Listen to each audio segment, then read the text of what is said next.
सुप्रभात प्यारे बच्चों। बच्चों, आज हम विविध माध्यमों के लिए लेखन का अध्ययन करेंगे।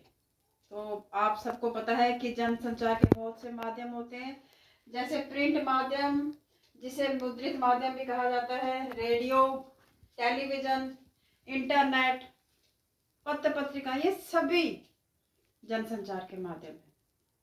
तो अभी हम सबसे पहले प्रिंट माध्यम का अध्ययन करते हैं। प्रिंट माध्यम, जिसे मुद्रित माध्यम भी कहा जाता है, जनसंचार का सबसे पहला माध्यम प्रिंट माध्यम था। आज इंटरनेट के बहुत सारे माध्यम हैं, टेलीविजन, रेडियो, इंटरनेट, परंतु आज भी प्रिंट माध्यम अर्थात समाचार पत्रों का महत्व आज भी बना हुआ है।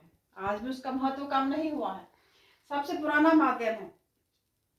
तो इसके बारे में थोड़ा मैं बताऊंगी कि जो प्रिंट माध्यम है, जैसे मुद्रण, जिसे हम मुद्रण भी कहते हैं, प्रिंटिंग प्रेस का जो आविष्कार है वो गुटेनबर्ग ने किया था। सबसे पहले इसका आरंभ चीन में हुआ और भारत में सबसे पहले इसका आरंभ हुआ गोवा में 1556 में। और इसकी शुरुआत करने का श्रेय जाता है मिशनरियों को। ईसाई मिशनरियों ने धर्म प्रचार के लिए छापाखाना जो है उसका खोला उन्होंने, ताकि धर्म प्रचार की पुस्तकें छपवाई जाए और लोगों में उसका प्रचार किया जाए, धर्म प्रचार। अब है विशेषताएं इसकी, अगर हम बात करें तो इसकी क्या विशेषताएं हो सकती हैं। देखिए, इसकी बहुत सी विशेषताएं हैं।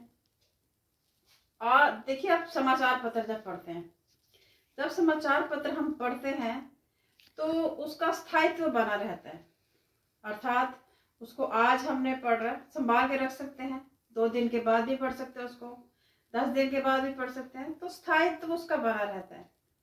भाषा का विस्तार होता है, भाषा सीखते हैं हम, वर्तनी में सुधार होता है। और तो और आज देखिए, आज वेद पुराण आज हमें मिलते हैं पढ़ने को। क्यों मिल रहे हैं? क्योंकि उसको स्थायित्व बना हुआ है, किसी ने लिखे हुए हैं। जो लिखित रूप में चीजें होती है उनका स्थायित्व बना रहता है, ठीक है।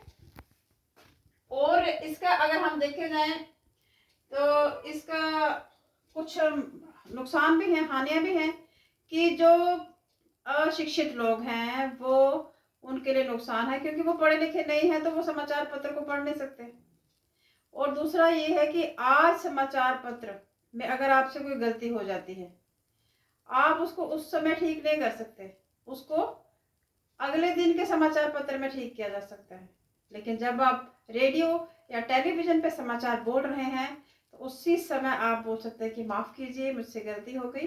परंतु समाचार पत्र में ऐसा नहीं है, उसको अगले अंक में ही सुधारा जा सकता है उस गलती को। तो ये कुछ थे, इसकी हानियां भी हैं। तो अब बात करते हैं हम रेडियो की। तो रेडियो देखो, रेडियो समाचार लेखन के लिए बुनियादी बातें, ये आपने जैसे देखा प्रिंट माध्यम समाचार पत्र, वो क्या है, लिखित रूप में होते हैं, उसे हम देख सकते हैं, दृश्य माध्यम है, ठीक है।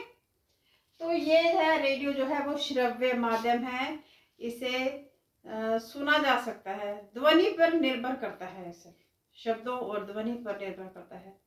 ये एक रेखीय माध्यम है क्योंकि इसे सिर्फ सुना जा सकता है, ठीक है, श्रव्य माध्यम है जनसंचार का। अब बात है कि जब रेडियो समाचार लिखना है जब, तो उस समय किन किन बातों का ध्यान रखना है। तो बच्चों, सबसे पहले तो साफ सुथरी टाइप कॉपी होनी चाहिए।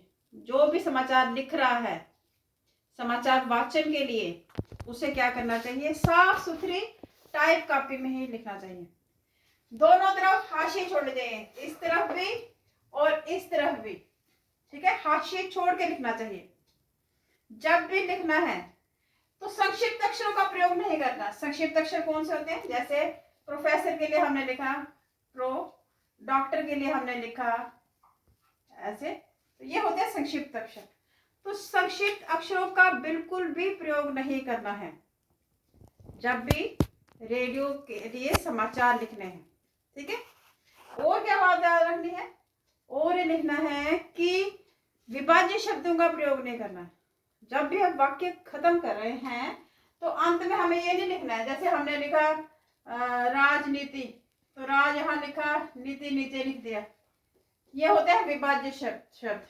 तो विभाज्य शब्दों का बिल्कुल भी प्रयोग नहीं करना है। और संख्या जब लिखनी है, संख्या जैसे मैंने लिखा 2015, तो इससे आपने क्या करना है, आपने संख्या को अंकों में नहीं शब्दों में लिखना है। ठीक है, कुछ भी लिखना है, क्योंकि जो वाचन कर रहा है वो ये नहीं देखेगा इकाई, दिहाई, सैकड़ा, हजार, ठीक है ना, वंस, टेंस, ये नहीं देखेगा, क्योंकि उसने तो ऑन स्पॉट पढ़ना है। तो इसलिए चाहिए आपको कि आप जब लिख रहे हैं खबरें, समाचार लिख रहे हैं रेडियो के लिए, तो अंकों को जो 9 तक है अंक है, 9-10 तक वो तो चलो ठीक है लिख भी सकते हैं, लेकिन उसके बाद की जो संख्या है उसको शब्दों में ही लिखें। ठीक है, विभाज्य शब्दों का प्रयोग नहीं करना है। फिर अधोलिखित, निम्नलिखित, शायद हो सकता है, किंतु ऐसे शब्दों का प्रयोग नहीं करना है। ठीक है, तो इन बातों का आपने ध्यान रखना है जब भी आप रेडियो के लिए समाचार लिख रहे हैं, तो इन बातों का पूरा ध्यान रखना। और हाँ, भाषा जो है आम बोलचाल की भाषा होनी चाहिए, सामान्य, सरल, सहज भाषा का प्रयोग करना है, ताकि आम जनता जो है उसे आसानी से समझ सके। तो इस तरह से ट्रिपल स्पेस में लिखना है। ठीक है, जैसे आपने ये एक शब्द लिखा तो ट्रिपल स्पेस होना चाहिए, टाइप करते ना तो ट्रिपल स्पेस में लिखना है। तो इन सभी बातों का आपने ध्यान रखना है जब आप रेडियो समाचार लिख रहे हैं। रेडियो समाचार लेखन में कौन सी शैली का प्रयोग होता है, उल्टा पिरामिड शैली का। उल्टा पिरामिड शैली अर्थात पहले इंट्रो, ठीक है, अर्थात पहले आपने मुख्य खबर, जो खबर मुख्य है वो, उसके बाद उससे कम महत्वपूर्ण खबर, फिर उससे सबसे कम महत्वपूर्ण खबर।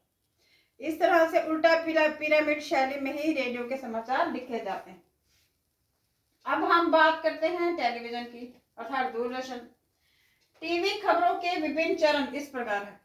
देखिए, जो भी समाचार टेलीविजन पे दिखाए जाते हैं तो उनको निम्नलिखित चरणों से होकर गुजरना पड़ता है। फ्लैश कार्ड, फ्लैश या ब्रेकिंग न्यूज। फ्लैश क्या होता है, ब्रेकिंग न्यूज, जो अभी अभी घटित हुई खबर है, तत्कालिक घटित हुई खबरों को ब्रेकिंग न्यूज कहा जाता है। ड्राई एंकर, ड्राई एंकर क्या होता है, जब एंकर खबर दिखाता है और उसमें कोई भी प्रमाण नहीं होते, फोटोज नहीं होती, उसे कहा जाता है, कोई पिक्चर्स, तस्वीरें नहीं होती, उसके पास कोई प्रमाण नहीं होते, तो ड्राई एंकर होता है वो। फोन है, जब संवाददाता, पत्रकार जब घटना स्थल पर खड़ा होता है और स्टूडियो में एंकर होता है, वो घटना स्थल पर खड़े होकर फोन पर घटना के बारे में स्टूडियो में एंकर को सुना रहा होता है, उसे कहा जाता है फोन इन। एंकर विजुअल, जब एंकर विजुअल्स के साथ खबर सुनाता है, अर्थात तस्वीरों के साथ आपको दिखाता है, तो वो होता है anchor visual. Anchor bite, anchor bite में क्या होता है कि जो एंकर है वो खड़ा होता है घटना स्थल पर और घटना स्थल से जो किसी का साक्षात्कार लेता हुआ, जिसने घटना को घटते हुए देखा है उसका साक्षात्कार लेता हुआ जो है दिखाया जाता है एंकर। ठीक है, लाइव, लाइव तो आप सबको पता है, जैसे मैच, आजकल मैच दिखाए जाते हैं लाइव, तो सीधा प्रसारण होता है। आजकल समाचार भी लाइव दिखाए जाते हैं, कुछ जिनका सीधा प्रसारण दिखाया जाता है दर्शकों को। एंकर पैकेज, एंकर पैकेज में बहुत सी बातें आती हैं। साक्षात्कार भी होता है घटना स्थल पर घटी हुई, जिसके साथ घटी होती है, या उसके नजदीकी लोग जिन्होंने घटना को घटित होते हुए देखा होता है, उनका साक्षात्कार होता है। प्रमाण दिखाए जाते हैं, तस्वीरें दिखाई जाती हैं घटना स्थल की, और ग्राफिक्स का भी प्रयोग किया जाता है, ग्राफिक्स। तो ये हो गया एंकर पैकेज, जिसमें बहुत सारी बातें इकट्ठी होती हैं। अब बात करते हैं इंटरनेट। तो बच्चों, आपको पता है कि इंटरनेट तो आजकल उस इंटरनेट ना सारे जनसंचार माध्यमों से सबसे बढ़कर है। इंटरनेट ने इन सब का काम जैसे खत्म ही कर दिया हो। आजकल के जो बच्चे हैं इंटरनेट से झट से खबरें देख निकाल लेते हैं। तो इंटरनेट तो ज्ञान का सागर है। तो इंटरनेट की बात करें तो इंटरनेट के बहुत से नुकसान भी हैं, जैसे अश्लीलता, दुष्प्रचार, ये इसको फैलाने का काम भी कर रहे हैं। तो इंटरनेट पत्रकारिता का आप देखें तो इतिहास क्या है। इंटरनेट पत्रकारिता जो है, इस विश्व स्तर पे इंटरनेट पत्रकारिता का तीसरा दौर चल रहा है। विश्व स्तर पर इंटरनेट पत्रकारिता का आरंभ हुआ था 1982 में 1992 तक। फिर दूसरा दौर शुरू हुआ 1993 से 2001 तक, और तीसरा दौर शुरू हुआ 2002 से अब तक। तो ये विश्व स्तर की बात है। और भारत की अगर हम बात करें तो भारत में इंटरनेट पत्रकारिता का दूसरा दौर चल रहा है। पहला दौर शुरू हुआ भारत में 1993 से 2002 तक, और फिर 2003 से आज तक। 2003 को शुरू हुआ दूसरा दौर, और आज दूसरा दौर ही चल रहा है। तो ये थी इसके इतिहास की बात। अब भारत में इंटरनेट पत्रकारिता जो वेबसाइटें कर रही हैं वो है rediff.com, India Infoline, Sify. Bharat की पहली साइट जो है वो है rediff.com। विशुद्ध पत्रकारिता करने का श्रेय जाता है तहलका.com को, क्योंकि इसने बहुत सारे स्कैम जो हमारे देश में हो रहे थे उनको सामने लाया है विशुद्ध पत्रकारिता, इसीलिए इसका श्रेय जाता है तहलका.com को। और हमारे हिंदी की जो पत्रकारिता है उसको आरंभ करने का श्रेय जाता है वेब दुनिया। वेब दुनिया से हिंदी की पत्रकारिता, नेट पत्रकारिता आरंभ हुई। और एक ऐसा जो इंटरनेट पत्रकारिता है जो केवल इंटरनेट पर ही है, क्योंकि आपको पता है कि समाचार पत्र जो है हमें ऐसे भी हम बाजार से भी खरीद सकते हैं और इंटरनेट पे भी दे सकते हैं, लेकिन एक मात्र समाचार पत्र है प्रभा साक्षी जो केवल इंटरनेट पर ही उपलब्ध है। तो बच्चों, जो पत्रकार होते हैं वे लोग जाते हैं घटना स्थल पर, उनको खबरों को इकट्ठे करते हैं और मेल के माध्यम से वो सारी खबरें जो है अपने दफ्तर में संपादक को पहुंचाते हैं। इस तरह इंटरनेट जो है अपना काम कर रहा है पत्रकारिता का। तो पत्रकारिता में बस हिंदी में कुछ कमियां आ रही हैं अभी भी, कि जैसे हमारा कीबोर्ड, मानक कीबोर्ड उपलब्ध नहीं है। हिंदी का मानक कीबोर्ड उपलब्ध नहीं है, हिंदी की फॉन्ट की समस्या है।